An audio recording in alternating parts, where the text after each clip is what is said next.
kita hadapi sekarang ini, nilai tukar rupiah kita semakin lama semakin melemah. Maka investasi itu juga sekarang ini menurun. Saya merasa ini cukup mengkhawatirkan. Banyak orang sekarang sudah melihat krisis 98 ya. Kalau sudah inflasi tinggi tidak bisa ditahan lagi, maka daya beli masyarakat yang akan merosot. Nah, jadi kalau itu terjadi, PHK tidak hanya terjadi di swasta, sekarang PHK di sisi pemerintah juga sudah mulai dilakukan, Mbak.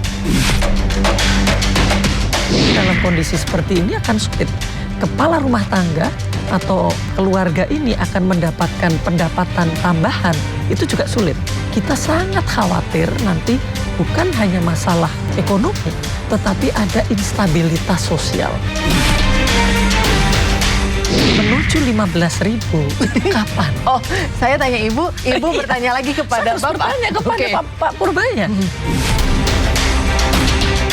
Justru statement yang tidak didasari oleh sebuah rencana yang cukup detail, itu justru backfire. Ekonomi 3 bulan ke depan akan masih tetap struggle, ya. Dan 3 bulan ke depan kita tidak memiliki kemewahan untuk bisa mendorong ekonomi. Tidak ada daya beli yang tidak terkait dengan nilai tukar rupiah. Daerah itu biar tidak menjadi burden atau beban bagi pemerintah pusat, segera koreksi APBN kita.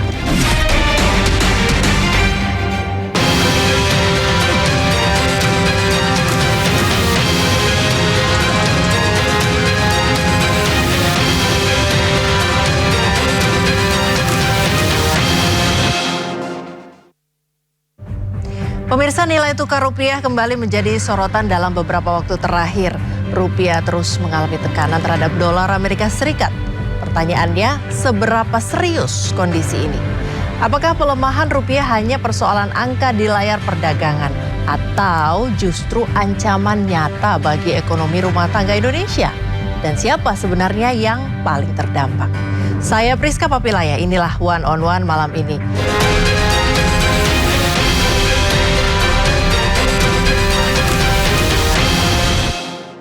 Dan malam hari ini kita akan membahasnya secara mendalam bersama pendiri dan ekonom senior KOR Indonesia, Dr. Henry Saparini. Selamat malam, Ibu.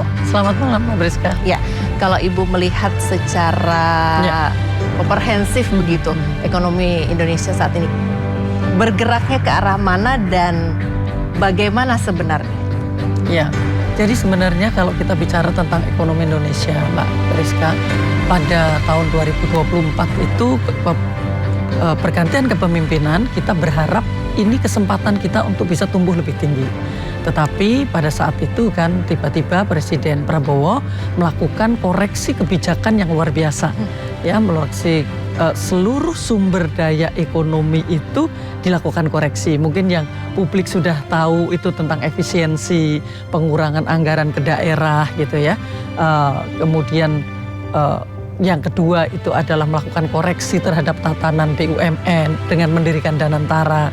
Kemudian dalam kondisi seperti ini tentu swasta akhirnya menunggu, lebih memilih untuk menunggu. Nah, dalam kondisi seperti ini kita menghadapi global yang luar biasa. Di tahun 2025 ini terutama ya, 2024 kita sudah mulai dengan beberapa perubahan yang terjadi di negara-negara lain, perang dan sebagainya ya. Jadi geopolitik dan geoekonominya itu mengalami perubahan yang luar biasa. Nah, kita ekonomi Indonesia itu kan ekonomi yang terbuka. Artinya ekonomi yang akan terpengaruh oleh perubahan yang terjadi di dunia gitu, di luar. Nah, jadi sekarang kalau kita melihat apa yang terjadi, pertama itu adalah perang Iran ya, yang kita tahu pasti nilai tukar dari semua negara itu akan terganggu. Kemudian yang pasti lagi adalah harga energi ya, itu pasti akan berpengaruh dan ditransfer dampaknya itu ke semua negara. Nah, jadi kalau kita bicara negara-negara mana yang tidak terdampak, sebenarnya ada negara Indonesia itu semestinya kalau kita melihat kue ekonomi kita itu masih dibangun oleh ekonomi domestik. Jadi kalau kita melihat ini ada kue ekonomi Indonesia yang disumbangkan oleh ekspor dan disumbangkan oleh investasi itu lebih kecil dibandingkan dengan konsumsi rumah tangga dan konsumsi pemerintah. Jadi artinya seharusnya kita punya ruang yang cukup untuk menghadapi gempuran dari luar. Tapi ternyata yang kita hadapi sekarang ini nilai tukar rupiah kita semakin lama semakin melemah. Nah, pelemahan nilai tukar rupiah ini kan ditentukan oleh banyak hal tadi ya. Yang terutama adalah bagaimana kita menghimpun mata uang asing itu lewat perdagangan atau lewat ekspor. Dan bagaimana kita menghimpun itu lewat investasi asing yang masuk. Dengan adanya perang, dengan adanya manuver dari Amerika Serikat lewat tarif, habis itu lewat agreement atau perjanjian yang luar biasa antara Amerika Serikat dengan negara-negara lain menekan ekonomi di banyak negara, maka investasi itu juga sekarang ini menurun. Ekspor menjadikan 3 faktor tadi shrinking, mengecil gitu. Nah, jadi artinya faktor dalam negeri lebih kuat, Ibu ya.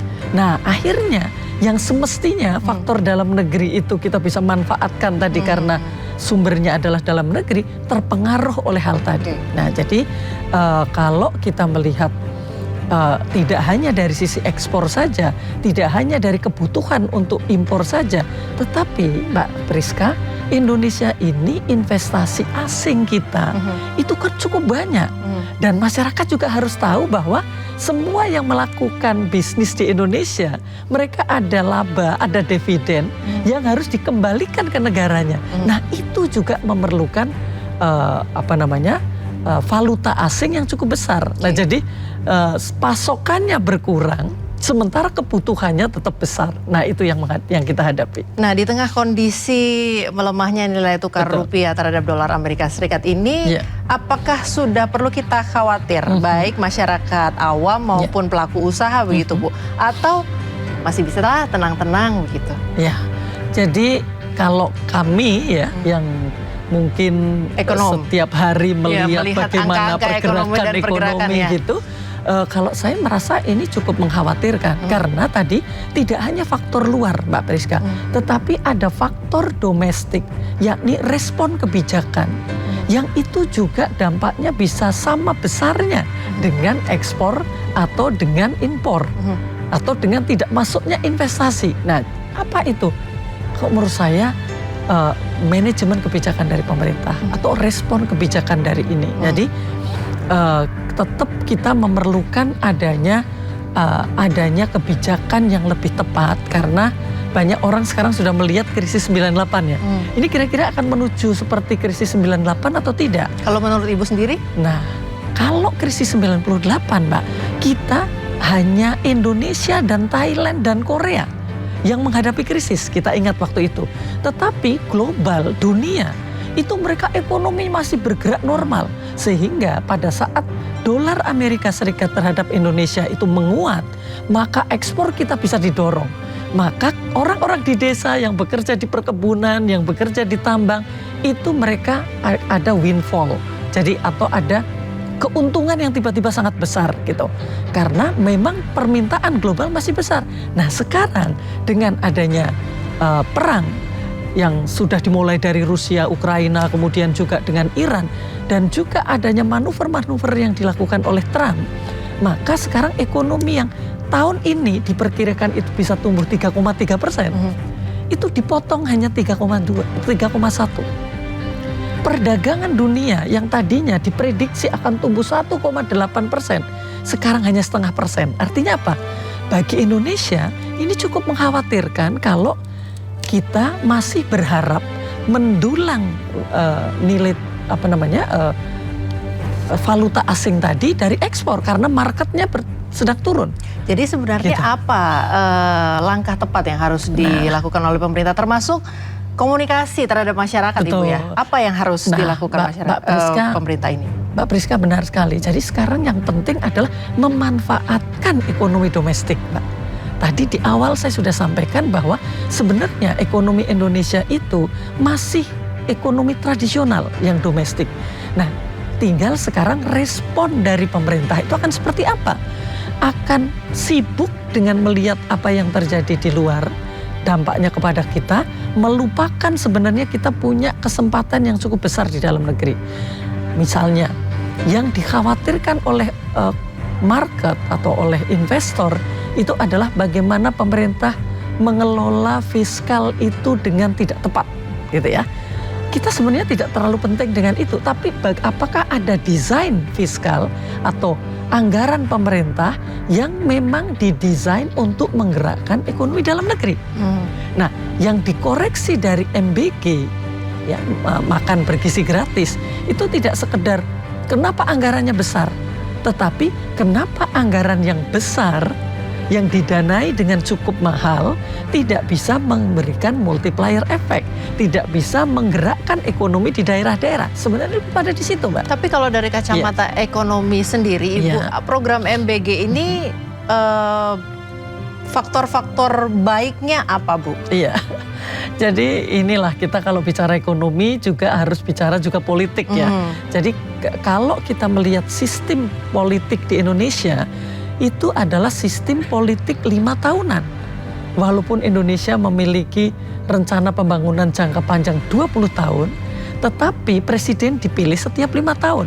Dan setiap presiden diperbolehkan untuk memiliki janji-janji atau rencana yang mau dilakukan dalam 5 tahun, yang itu disebut dengan rencana pembangunan jangka menengah 5 tahunan. Sehingga kalau kita tanya tadi MBG, itu adalah janji presiden yang menang, maka secara politik dia punya hak untuk diimplementasikan, didanai dengan anggaran dari mana saja untuk diimplementasikan. Maka kalau tadi Mbak Priska tanya pada saya, MBG itu sebenarnya ada sisi positifnya atau enggak sih? Ada sisi positifnya. Apa ya? Yang pertama, kita harus jujur bahwa sebenarnya kondisi gizi dan kualitas kesehatan juga SDM dari masyarakat kita sangat rendah. Perlu diperbaiki. Perlu perbaikan, ya. Itu benar. Tetapi juga anggaran yang ratusan triliun, 336 triliun. Kalau tujuannya hanya untuk memperbaiki gizi tadi, tidak didesain juga untuk agar masyarakat ikut mengelola program MBG ini. Dan sayang secara sekali. Ekonomi. Iya dong. Karena bagi saya yang harus dilakukan oleh pemerintah dalam kondisi yang sangat sempit ini, memanfaatkan banyak lini untuk banyak tujuan, satu lini untuk banyak tujuan, betul, begitu Bu ya. Bahkan kelompok miskin tadi yang anaknya berhak untuk menerima MBG, yang istrinya hamil layak mendapatkan MBG, jangan mereka dijadikan objek, tapi mereka juga subjek di dalam melaksanakan. Jadi artinya semestinya dilibatkanlah dapur-dapur sekolahan yang akan mempekerjakan orang tua mereka, atau juga kita bisa mendorong UKM, kelompok-kelompok rumah makan kecil, catering kecil untuk melakukan itu. Nah, kalau itu dilakukan maka ratusan triliun tadi dilewatkan MBG. Nah, setelah itu akan ada kegiatan ekonomi yang bergulir, dan menurut saya kalau sudah 3 tahun ini bisa menjadi industri di desa-desa, Mbak Priska. Nah, sayangnya MBG sekarang ini tersentralisasi, malah dibuat satu kitchen itu 3.000, satu dapur 3.000. Bagaimana mungkin mereka pelaku-pelaku UKM, pelaku mikro itu bisa terlibat? Tapi artinya Ibu melihat potensi besar program MBG ini menjadi penggerak ekonomi satu negara, Ibu ya? Sangat bisa. Dan menurut saya justru waktu itu saya sampaikan pada Presiden, jangan ini dijadikan program pemerintah. Terus jadi program apa? Program nasional. Apa artinya? Kalau program nasional itu tidak hanya dilakukan oleh pemerintah, tapi juga dilakukan oleh swasta, bisnis, atau mereka swasta filantropi. Mbak, kita ini giving indexnya di Indonesia itu tertinggi di dunia. Tertinggi di dunia, Ibu. Tertinggi di dunia. Jadi orang Indonesia itu sangat dermawan. Jadi makanya banyak, tahu, Bu. Jadi banyak lembaga-lembaga sosial yang kalau diikutkan dalam program ini akan luar biasa. Tidak harus pemerintah sekarang ini harus mengambil anggaran dari pendidikan. Betul. Karena Kemudian, anggaran pendidikan itu sangat diperlukan untuk pendidikan yang lain. Nah, harusnya kalaupun pemerintah tadi setelah dikurangi oleh pelibatan lembaga-lembaga sosial, pelibatan swasta dengan CSR mereka, masih harus menggunakan dana APBN, maka harusnya yang dimasukkan di situ adalah anggaran peningkatan gizi, anggaran untuk pengembangan UKM, anggaran untuk pembangunan koperasi, anggaran untuk penciptaan entrepreneur muda atau wira swastawan muda, itu anggarannya semua ada. Nah, harusnya yang dijadikan satu itu sehingga membangun UKM muda di bidang MBG, membangun koperasi-koperasi untuk mendukung MBG, kan sama saja. Karena itulah jadi janji. muternya ke situ-situ aja. Di situ. Iya, Tapi sekarang dalam negeri jadi aktif Ibu ya. Jadi salah kaprah karena yang diambil adalah anggaran pendidikan. Tapi kalau Ibu sendiri ini melihat, apakah kita punya kapasitas dalam negeri yang cukup terkait dengan pangan tadi, kemudian energi, kemudian bahan baku industri, sehingga kita tidak terlalu perlu bergantung begitu pada pihak luar begitu? Iya. Kalau kita semua harus jujur bahwa sebenarnya sudah terlalu lama. Tidak hanya presiden sekarang, tidak hanya presiden yang kemarin, tapi presiden-presiden sebelumnya sejak kita mengalami krisis ekonomi melupakan apa yang disebut dengan sisi produksi. Jadi kita hanya membangun dari sisi konsumsi saja, mendorong konsumsi masyarakat, melupakan dari sisi produksi, which is itu adalah sektor pertaniannya, sektor industrinya. Kalau kita melihat data, ya mungkin secara gampangnya, dulu sebelum krisis itu sektor industri yang memproduksi kelapa, turunan dari untuk membuat garam, untuk membuat apapun, pakaian dan sebagainya, porsinya terhadap ekonomi itu lebih dari 30%. Tapi karena kita melupakan kebijakan di dalam membangun sisi industri, jadi sekarang tinggal 18%. Wajar kalau anak-anak muda mau cari lapangan pekerjaan nggak ada. Bingung. Karena industrinya tidak bergerak. Nah, jadi artinya kita sebenarnya masih punya harapan kalau kita kemudian jujur melihat kita melupakan nih sektor industri. Jadi dalam kondisi seperti sekarang ini apa dong? Gerakkan ekonomi kita. Jadi misalnya nih Mbak, kita kan ketergantungan pangan kita terhadap pangan impor itu kan besar sekali. Dulu kita makannya juga kecap dari kedelai yang ditanam di dalam negeri kan. Tetapi dengan berbagai kebijakan menjadikan kedelai kita tidak kompetitif. Maka lebih murah impor. Nah, kalau kita tidak koreksi kebijakan perdagangannya, kebijakan impornya, lama-lama kita seolah-olah tidak ada barang yang bisa kita gunakan untuk memenuhi kebutuhan kita. Padahal sangat bisa. Nah, jadi gandum kita 100% impor, teknologi, inovasi, ya, penelitian yang dilakukan di kampus, di lembaga-lembaga pemerintah untuk mencari pengganti dari terigu sudah banyak. Tapi apakah itu pernah diambil oleh pemerintah? Dijadikan inisiatif untuk membangun industri pengganti tepung terigu. Nah, itu kan harus dilakukan di banyak hal. Nah, tapi intinya adalah menggerakkan di seluruh wilayah dan seluruh sektor. Nah, hanya dengan kayak begitu baru kita akan merasa bahwa struktur ekonomi kita akan lebih kuat, Mbak.